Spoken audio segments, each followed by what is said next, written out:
Hola, ¿cómo estás? Hello everyone. In today's session, we'll be talking about pronouns, which are also called los pronombres personales. I repeat, pronouns are called pronombres personales. Like in English, we have first person, second person, and third person. Similarly, we do have them in Spanish as well. Now, how do we differentiate for singular and plural, and how do we use them in our sentences? So understanding and identifying whether it's a first person, second person, and third person, and accordingly conjugating your verb is very important for sentence formation in Spanish. So like in first person, for I, like we have in English I, we use yo in Spanish.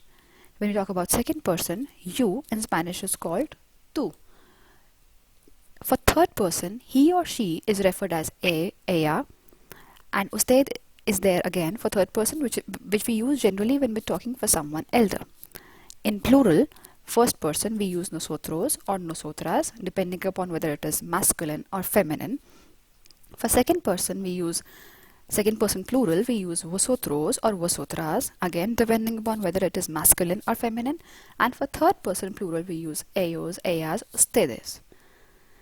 Now, I'll just tell you some examples. Like Maria is playing. So here, Maria is third person, singular. Here we'll be using ella because she is a female.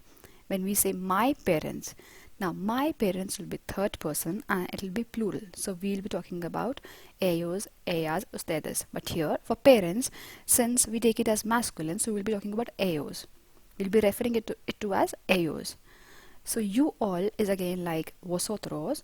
So another example for this could be you and Maria are going to the park. So that will come under vosotros. These pronouns will be used later when we are doing conjugations and also in sentence formation. So to understand the basic over here, how to utilize the pronouns is very important. If you like my video, please hit the like button below and subscribe to my channel. Adios.